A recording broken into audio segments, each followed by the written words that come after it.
Tales from the Bilberry Moon Cafe.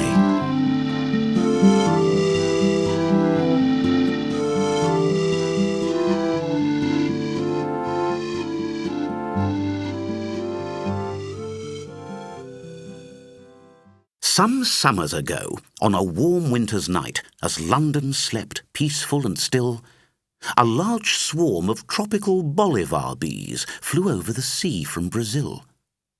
They gazed down on England's fine city below, and in conspiratorial whispers so low, they decided to hive for a fortnight or so, the Bolivar bees of Brazil.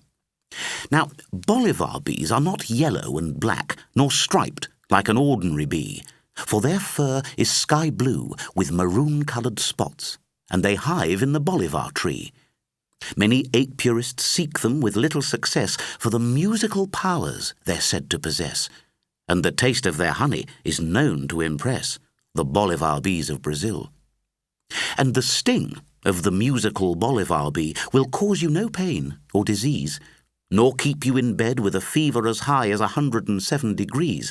Its victims are settled on purely by choice, and their sting gives a sudden sharp urge to rejoice and to burst into song at the top of your voice when you're stung by the bees from Brazil. So, buzzing mischievously, the whimsical bees decided to sting who they could, on the premise that city folk needed some fun and a sing-song might do them some good. For Brazil is a country of tropical sun, where the beach parties swing to the beat of the drum, and determined to pass on their carnival fun were the Bolivar bees of Brazil. So, their buzzing they muted, and small as they were, they proceeded to swarm undetected, and crept under coat sleeves and collars and cuffs to deliver their joy unexpected.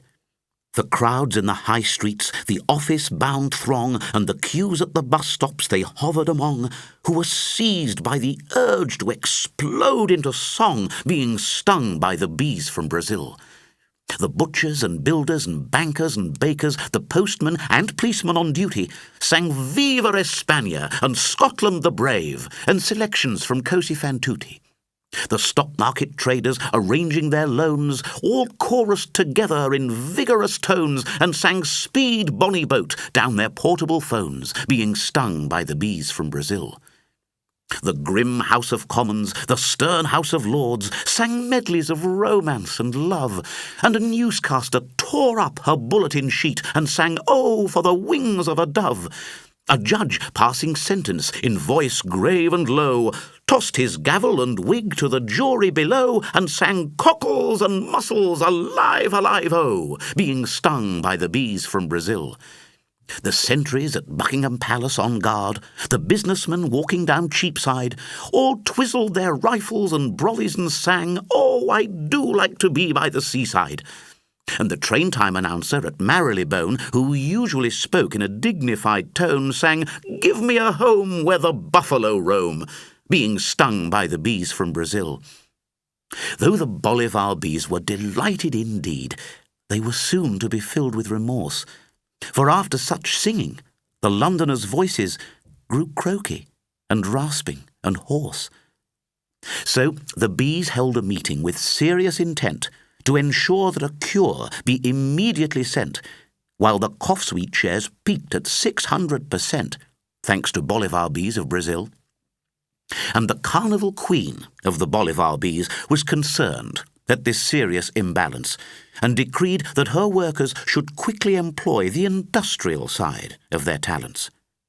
For honey is soothing for throats that are dry, and the bees set to work in the wink of an eye, feeding honey through London's main water supply, the Bolivar bees of Brazil. For the people of London's poor voices were lost, and the bees were indeed sympathetic to see them make gestures and signals and signs in behaviour mute and mimetic. But the English apportioned the blame for the cause on a virus blown in from the African shores or the Mediterranean, not knowing, of course, of the Bolivar bees of Brazil. But it didn't take long for the water supply to reach all the Londoners' homes, and the honey-sweet water was soothing indeed, and restored all their natural tones. And high over London, on fluttering wing, the bees flew away, quite determined to bring their music to those who've forgotten to sing, the Bolivar bees of Brazil.